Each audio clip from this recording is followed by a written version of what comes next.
भैया के तरफ से 51 रुपये का पुरस्कार हमारे कंपनी आपके प्रणाम कर रहा बिया। आप ब्रह्म बाबा के कृपा आप सब लोग पर बन रहो।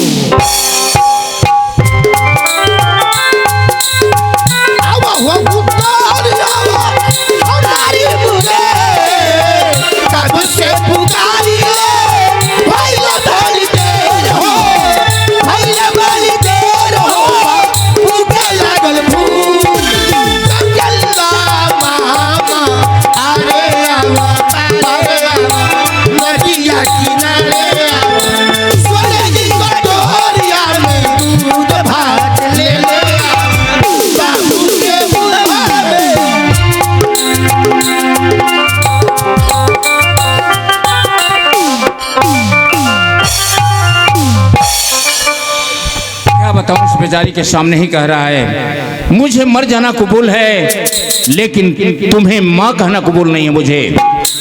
बताओ लाला राम, उस बेचारी को तकलीफ तो हो रही होगी ना? बहुत कष्ट दुख होत होई। बताओ उसके दिल पर कितना बड़ा चोटें दे रहा है। हाँ। कितना बार कहा कि मैंने कि मेरे वंश के लोग, क्षत्रिय कुल के लोग तो अनेकों शादियां क्या करते थे पहले, मैं तो मात्र 2 किया हूँ। क्या ये बहुत बड़ा गुनाह हो गया है? हाँ तुम एक काम करो, हाँ लाख समझाने पर वो समझता तो नहीं है, लेकिन बुलाओ विजय को। हाँ, एक बार और समझाई बुझाई, अगर मनिहन तो ठीक बना, मनिहन तो का खोल जाई। विजय बाबू भाई, आपके पिताजी बुला रहे हैं।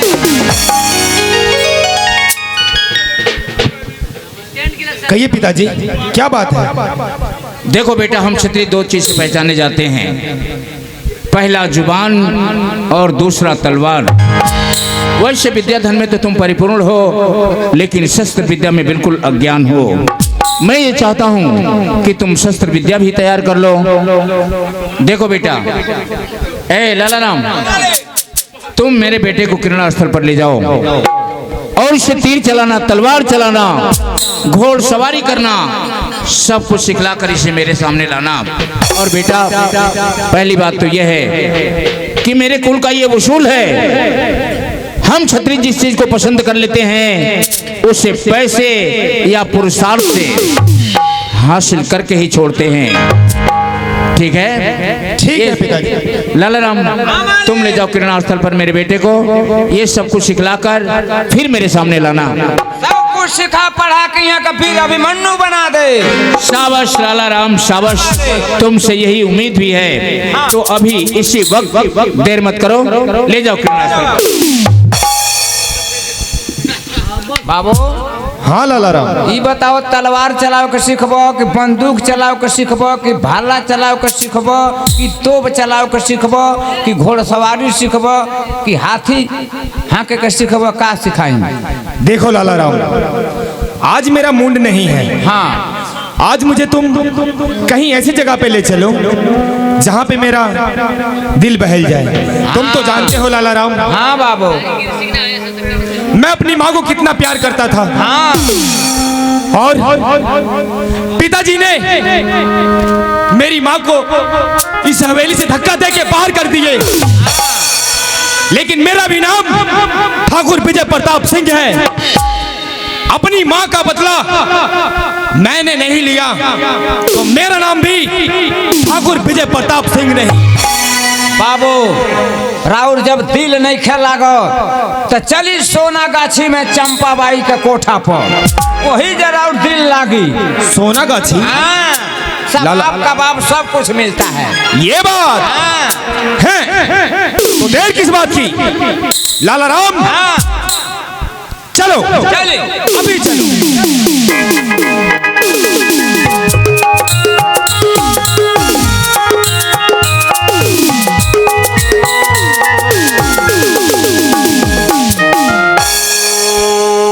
चंपाबाई का कोठा है, यही है? हाँ। तो लाला राम, हाँ, आवाज लगाओ, बुलाओ, बताओ कि ठाकुर विजय प्रताप सिंह आए हुए हैं। ओ चंपाबाई,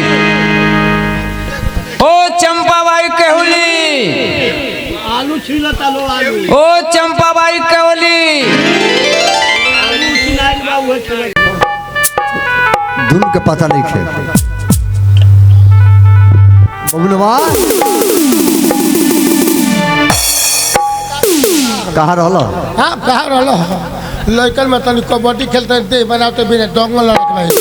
हाँ 2 बजे से दंगल शुरू हुई, पहले ही दंगल लिखा है, देखिए दाव मारल आ बिरजू सब लेके चलिल सब बिरजू के पता नहीं कि अरे कौन पढ़ाई पढ़ता, पढ़ के लड़कन मन है फुटबॉल खेलता, कोई क्रिकेट खेलता। हाँ।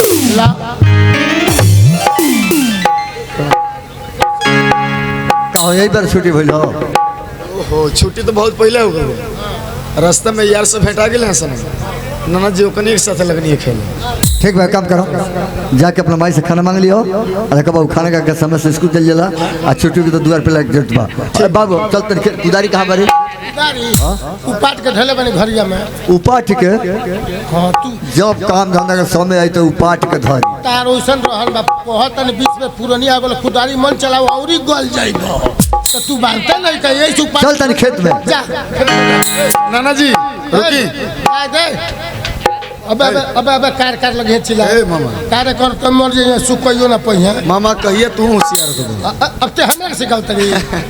ए मामा देखा जबला हमनी के छोट छोट रहनी है जहाँ हाँ तबले तो नाना जी खेत में काम करिए समझ में आइल है। समझ में आइल। अब हमनी के बड़े बड़े हो गए बन जा सब पूरा भदवई के लोग गरिया के सरवा पाड़ा हो गेल, सब बुढ़वा खटत। तब है नाना जी आज के बाद खेत में रहुआ काम करना जाए। हाँ। आज के बाद हम और मामा जाए।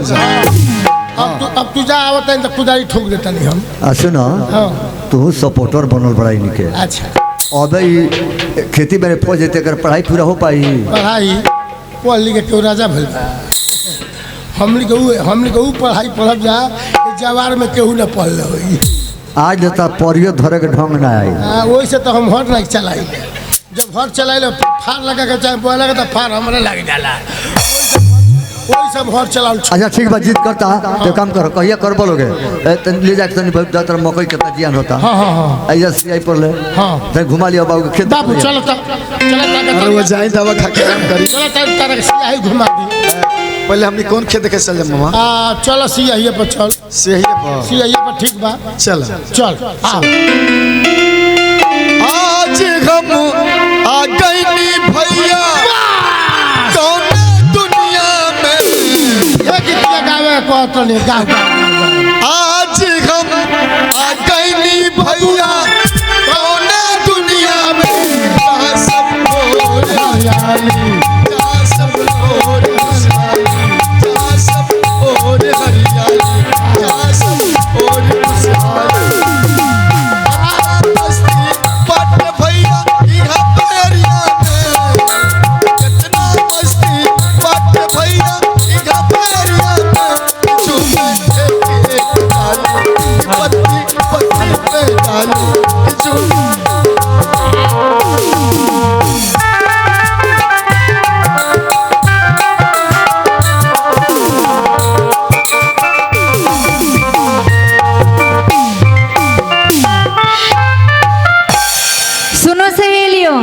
क्या हुआ?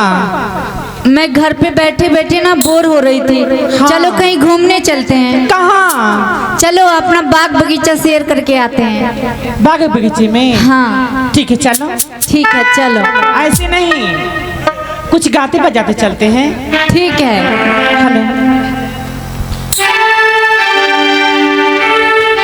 बुलबुल बोले अन्ना मेरी, बुलबुल बोले अन्ना मेरी, तुम कब आओगे बता सजना मेरे, तू कब आएगा बता सजना मेरे, पूछे मुझसे कंगना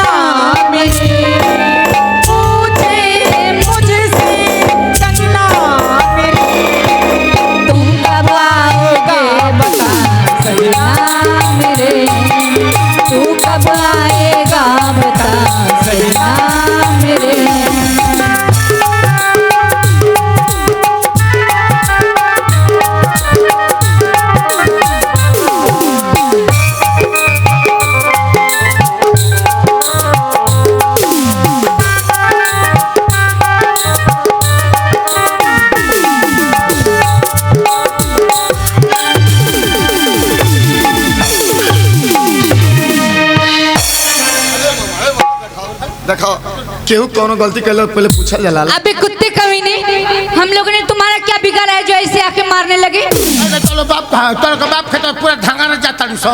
तो क्यों तुम्हारे बाप का खेत है क्या? हाँ तो ताली बाप का लगा था। काय नहीं मारो, मरबे कर मारो।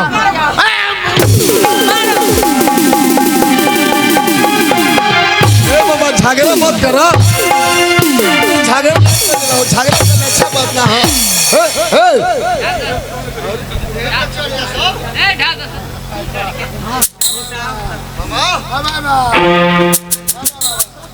बाबू रे बतासा मामा का भइल हो?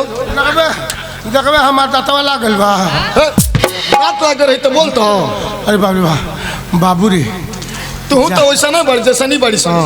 अरे केहू कौन गलती करला तो पूछे के चाहिए जाके तो लाठी उठेला तो छोड़िए सा। कोनो गलती ना कोनो गलती भगवान करे कि मेहरारू कुलेंगे सबके मारो सो। का भइल हो? आनंद आ गइल बा।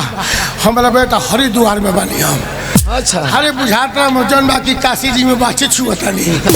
बाप रे बाप जितने लात उठा के मार लिए सो, जितने हैंग लात उठाओ सो, जितने हैंग लात उठाओ सो, वो में हई जब लात उठाओ तो हमरा तीन लोग 14 भवन लोग जौन मुंह में आवला तो बोलल करला तने 1 मिनट रुको।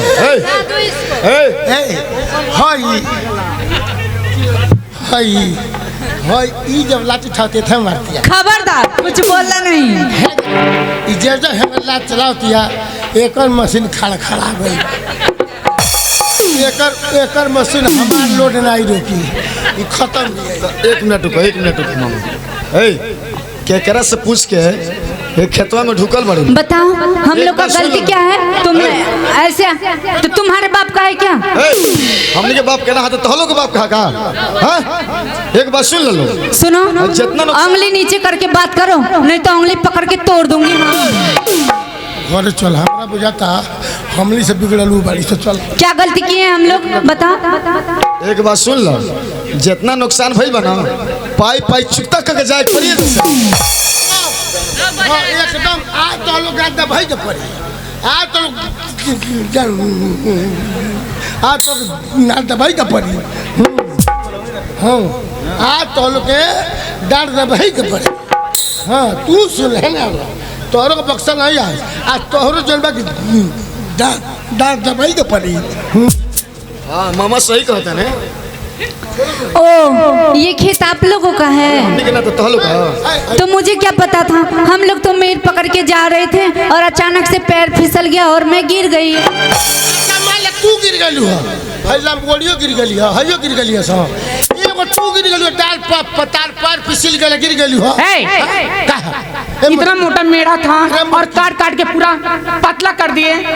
किस रास्ते से हम लोग जाएंगे? हमारे इतनी बड़ी हील सैंडल पहनी हूँ मैं। हील सैंडल तो उसी से तुम्हारा पैर फिसल गया तो तुम्हारे लिए माफ है। जब तुम हील सैंडल पहनी हो इसलिए तुमको माफ करते हैं। सॉरी। बड़की को नहीं बख्शूंगा, बड़कू को मारूंगा। मगर का बड़की बजा बड़की तो हम टंगाइए जाए।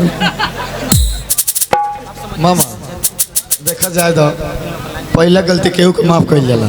सुनो सखी, हाँ इन कुत्ते कमीने से बदतमीज लोगों से हम लोग मुंह नहीं लगते हैं। चलो जब ये लोग सुंदर लड़की देखते हैं ना तो ऐसे ही छेड़ना शुरू कर देते हैं।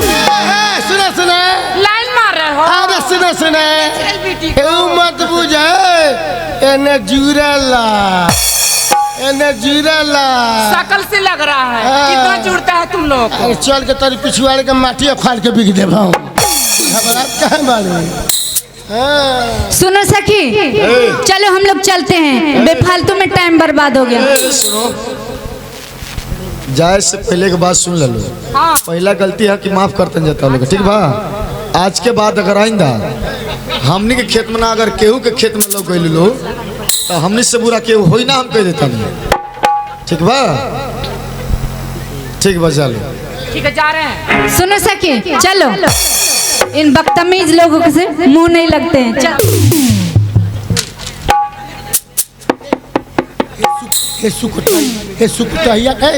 सुकुटहिया के देही में मांस निके बाकी बड़ा बोलत ही रही। एक बेर चढ़ के हुमो से तो आई चिल्लाए लगी। तब तो रही छतिया तब तो रही छतिया एगो चूड़ी को से निकाल के रखे मामा हो हाँ एक बात कही नानस कहबो ना नु अरे हम नहीं कहब के कहो ना एगो नहीं तो 10 गो कहो नानू कहबा नहीं कहो हाउ जौन हमसे पतरकी रहा लिया हर घर की जो पहले लिया हाँ हाँ जौन गुस्सा में बात करते रहा लिया ए मामा हाँ खिसिया के बोलते रहा लिया नु तो हमके बहुत निमन लागत अरे वाह केहू केहू केहू काका से मत कही का हो तोरा से एगो बात कही का तू कहबो अरे अब तो हम जियान होत रही जियान होत रहनी है अरे हम जियान हो गई रहती बाकी बच गई नहीं हो का भइल हो हो जन करी की सुटवा पहिरले भी अच्छा अच्छा जौन तारा को तब तोर जौन झिया के बोलते रहा झौझिया के बोलते जौन कहते जे ऊंची हेल पहनी हूं अच्छा ऊंची हिल हाँ जौन सैंडलवा के नाम लेत रहा हिल हिल ऊंची हिल हिल हिल हिल हमरा बुझाइल के ऊंची हेल कहती जन करी की सुटवा जन पहिरले भी हां हमरा के देख देख आंख मारत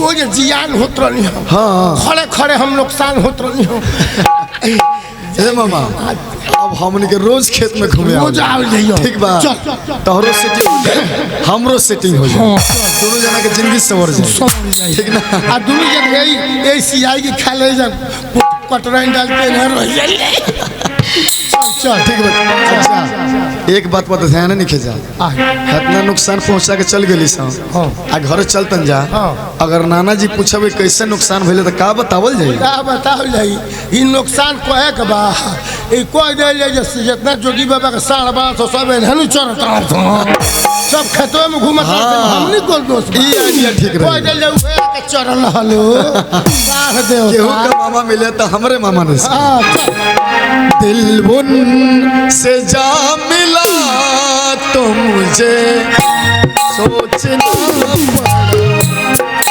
दिल बुन से जा मिला तो मुझे सोचना पड़ा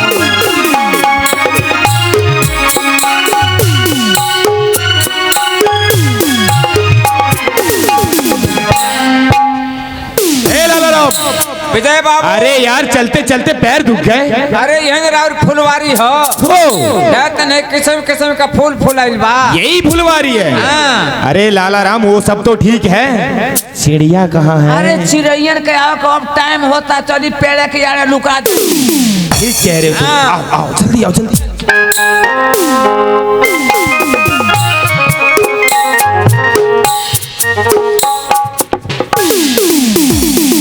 सखी सहेलियों के साथ तो खेलते कूदते में टाइम का पता ही नहीं चला। घर पे माँ इंतजार कर रही होगी। ठीक है अब मैं अपने घर चलती हूँ। Excuse me. तुम कौन हो? मैं हाँ और मेरा रास्ता क्यों रोक रखे हो? देखिए मैं आपसे कुछ पूछना चाहता हूँ, क्या आप बता सकती हैं? क्या बोलिए? आप अपना नाम बता सकती हैं? जी नहीं, मैं किसी अनजान आदमी को अपना नाम नहीं बताती हूँ। अरे लाला राम, ये लड़की तो मुझे अनजान समझ रही है। शायद तुम नहीं जानती, मैं इस राज्य का ठाकुर तेज प्रताप सिंह का बेटा ठाकुर विजय प्रताप सिंह हूँ। ओ, तुम वही अमीर बाप के बिगड़े औलाद हो? लड़की, मुंह संभाल के बात करो, वरना तुम्हारी जुबान खींच के तुम्हारे हाथ में दे दूंगा, समझी? सुनो, मारी बुड़किया ले ली बेल, तब देखी आगे का। सही कह रहे हो लाला राम। सुनो, मुझे घर जाना है, मेरा रास्ता छोड़ो। अरे घर तो जाओगी ही। देखो लड़की, ना जाने मुझे क्या हो गया है, तुम्हें देखते ही तुमसे प्यार हो गया। और देखो, मेरी मानो तो मेरी बात मानो और मेरे साथ मेरे हवेली में चलो। मैं तुम्हें बहुत प्यार दूंगा, ऐसा आराम दूंगा। नहीं मानोगे? नहीं, मुझे अपने घर जाना है, मेरा रास्ता छोड़ो।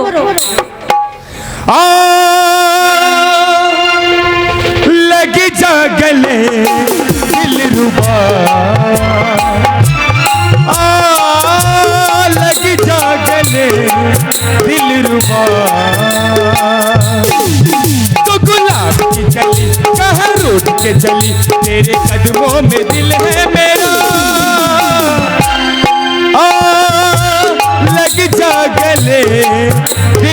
रुबा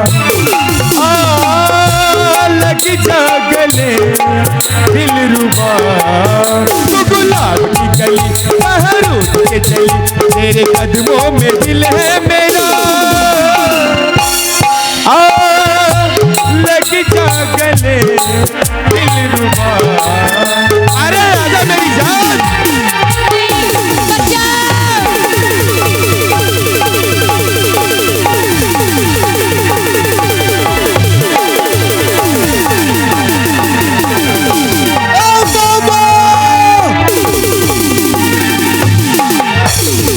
बाबू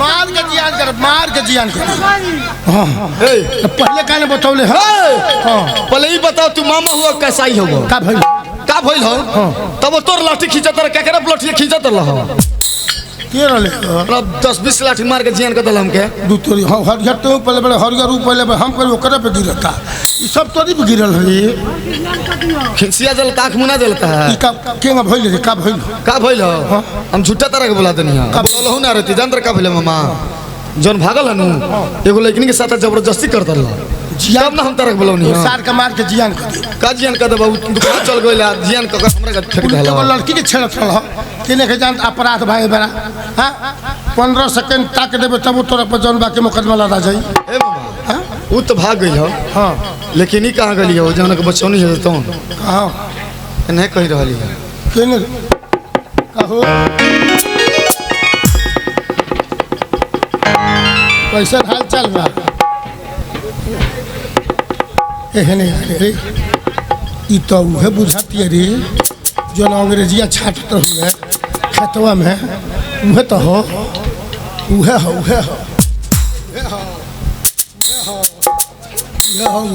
सुनिए ये हो मुझे माफ कर दीजिए आई एम सो सॉरी मैं उस दिन बहुत बदतमीजी से आप लोग से बात की अगर आज आप नहीं होते तो मैं किसी को मुंह दिखाने लायक नहीं रहती चलो कम से कम अपना गलती के एहसास तक कैलू अब तारा ही जानकारी नहीं है बस भाई बचल के अखड़ता नहीं तो तारा का लीदी सीधी जियान कर दे रही जो ना मुंह में वाला तो ना बोला लो चुपचाप रहो ए देखा जमाना बहुत खराब है समझ लो अरे घूमे के मन कर ला तो कम से कम अपना साथ में सहेली के ले रही तू आज के बाद ऐसा गलती करिए मत चलो मामा ए जी सुनिए ना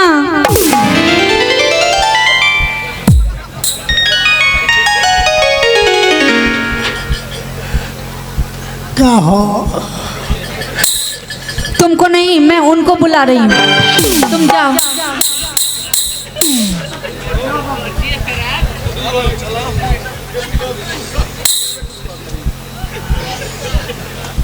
का बात बोला ना आपका नाम क्या हुआ हमने के लगा ज़्यादा टाइम नहीं समझ लो अभी नाम पूछता रू कुछ देर के बाद कहाँ घर वही पूछबू क्या करा घर के वही पूछबू इतना टाइम नहीं क्या हमने के लगा चलो मामा ए जी सुनिए ना